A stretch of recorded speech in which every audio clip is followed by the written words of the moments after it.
हम लोगों का क्या होता है कि दिल में कुछ चीज लगता नहीं है, तो सोच समझ करके हम लोग अभी चल रहे हैं।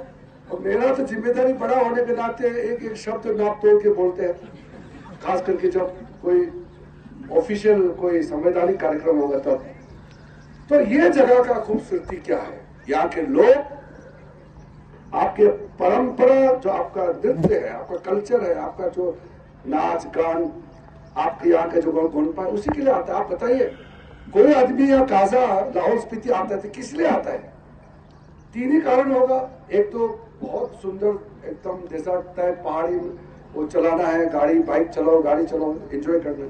दूसरा यहाँ का कल्चर, बहुत अलग कल्चर है, भिन्न कल्चर है, इसको देखना है। तीसरा है यहाँ का गोम्पा मोनेस्ट्री को देखने के लिए लोग आते हैं। मोनेस्ट्रीज का, गोम्पास का भी मेरे पास यहाँ एप्लीकेशन के रूप में, मेमोरेंडम के रूप में आए हैं। तो हम सोच रहे हैं, ज्वाइंट सेक्रेटरी साहब को मैंने वैसे तो बता दिया, हम इसको एक तरीका करेंगे, क्योंकि मैं मुख्यमंत्री नहीं हूँ, हिमाचल का राशि का जिम्मेदारी मेरा हाथ में नहीं है, मैं मदद कर सकता हूँ।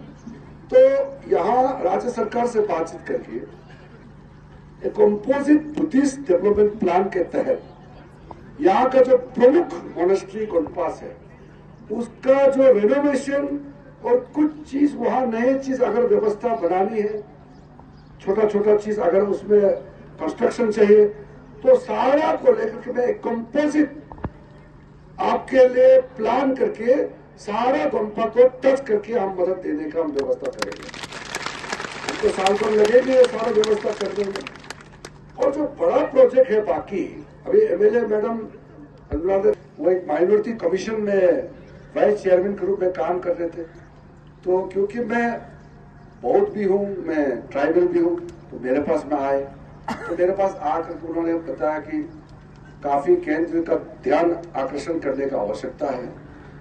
और कंगना रनौत जी जब एमपी बन गई नई नई, वो तो फिल्म की दुनिया में और बाकी काम करती है, लेकिन उनको राजनीतिक क्षेत्र में इतना आइडिया नहीं थी, लेकिन उनको लोगों को सेवा करने का जो जज्बा है, जुनून है, वो बहुत है, भर के है। तो उन्होंने मुझे कहा कि हमारा इलाका जो है बहुत कठिन इलाका है, दुर्गम इलाका है, तो इसके लिए तो फिर ये सब चीज को मैंने अपने दिमाग में, दिल में रख करके फिर प्लान करके जो आपको मैंने बताया। अभी जो मैडम अनुराधा जी ने जो डिटेल में जो बताया, वो यहाँ जो सीनियर लीडर से सबसे हम बात करते हैं। रवि ठाकुर जी तो अभी भी एक्टिव है, फुनसुख राय जी तो रिटायरमेंट हो गए हैं, लेकिन राजनीति में असली में रिटायरमेंट होता नहीं है, मौका मिलने से वो भी छोड़ेगा नहीं।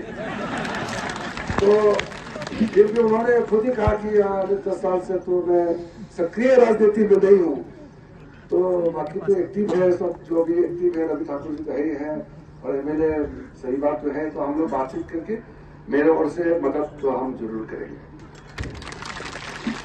एक यहाँ पे जो विषय मेरे दिल की बात है, मैं थोड़ा सा उसको रखना चाहता हूँ। मैंने शुरू में थोड़ा सा उसको भी सांकेतिक छू करके मैंने बताया था। हम लोग तो बॉर्डर एरिया से आते हैं, और जो हमने फेस किया है वो आपने भी फेस किया होगा।